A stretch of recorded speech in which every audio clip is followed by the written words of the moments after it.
కానీ ఈరోజు రాష్ట్రంలో జరిగేది మీరు చూస్తే ఎక్కడా సమస్యలు లేవు. వీళ్ళకి ఏమీ చెప్పలేరు, విమర్శించలేరు. దీనికోసం కులాల మధ్య, మతాల మధ్య చిచ్చు పెట్టే పరిస్థితికి వస్తున్నారు. మొన్నటి వరకు రాష్ట్రంలో గంజాయి పెంచే పరిస్థితికి వచ్చారు. ఏజెన్సీ ఏరియాలో గంజాయి పంటను పండించే పరిస్థితికి వచ్చారు. ఈ ప్రభుత్వం చాలా స్పష్టంగా ఉన్నాం. ఎవడైనా గంజాయి తాగి బయట వస్తే అదే చివరి రోజుగా గంజాయి బ్యాచ్ను అణిచేయడానికి ప్రభుత్వం సిద్ధంగా ఉన్నామని మరొకసారి మీ అందరికీ విజ్ఞప్తి చేస్తున్నా.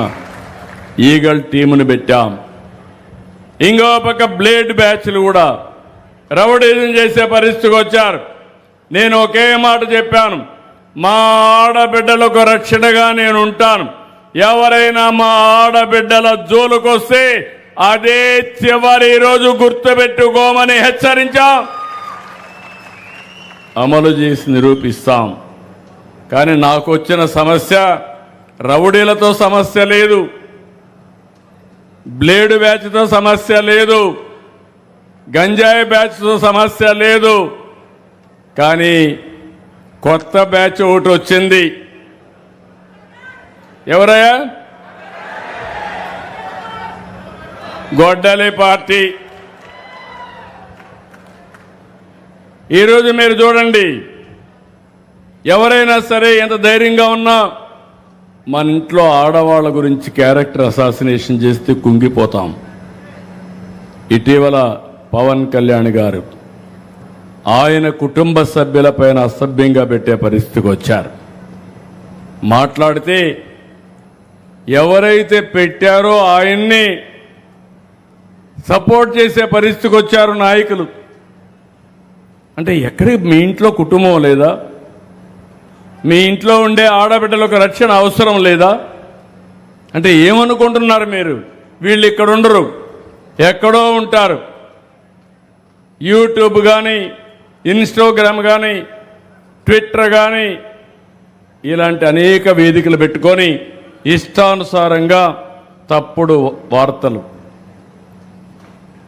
వార్తలు అయితే కండెమ్ చేస్తాం. క్యారెక్టర్ అసాసినేషన్ ఇది ప్రమాదకరమైన పరిస్థితి.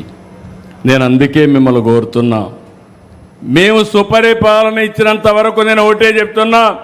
ఈరోజు గోదావరి జిల్లాలో చూశాను, మొన్న ఎన్నికల్లో చూస్తే ఒక్కొక్క మెజారిటీ కళ్ళు అదిరే మెజారిటీ ఇచ్చారంటే అది మీకు ఈ కూటమి పైన ఉండే అభిమానం.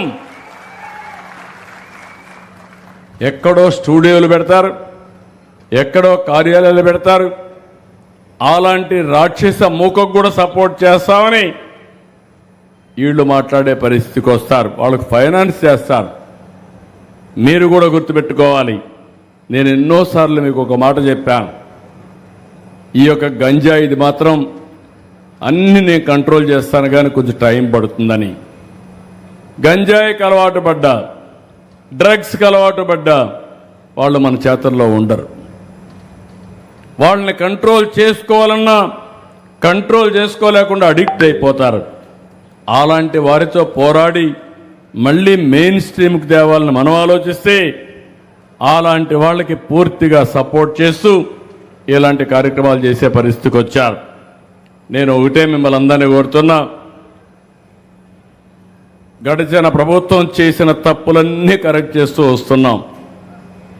2 ఏళ్ల నుంచి కేంద్రం ఇచ్చే 90 స్కీముల్ని వాడుకోకుండా ఎక్కడికక్కడ నిర్వీర్యం చేశారు.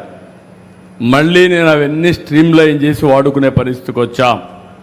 నిన్ననే పవన్ కళ్యాణ్ గారి మంత్రి దీంట్లో జేజేఎం 28,000 కోట్ల రూపాయలు ఇంటింటికి కొళాయి పెట్టడానికి వస్తే దాన్ని కూడా వాడుకోకపోతే మళ్ళీ స్ట్రీమ్లైన్ చేసి మొన్నే టెండర్లు పిలిచాం. అవన్నీ కానీ వస్తే గ్రామీణ ప్రాంతాల్లో 80 నుంచి 90% వరకు ఇంటింటికి కొళాయితో నీళ్లు ఇచ్చే పరిస్థితి వస్తుంది. పట్టణ ప్రాంతంలో అమృత్ ద్వారా నారాయణ గారి ఆధ్వర్యంలో కొన్ని వేల కోట్ల రూపాయలు ఖర్చు పెట్టి 2.5-3 సంవత్సరాల్లో ప్రతి ఇంటికి కూడా కొళ్ళాయి ద్వారా నీళ్లు ఇచ్చే బాధ్యత, ట్యాప్ ద్వారా నీళ్లు ఇచ్చే బాధ్యత కూడా తీసుకున్నామని చెప్పి నేను మీకు తెలియజేస్తున్నా. ఏదైతే ఈరోజు మీరు చూస్తే ఇన్సూరెన్స్ రైతులు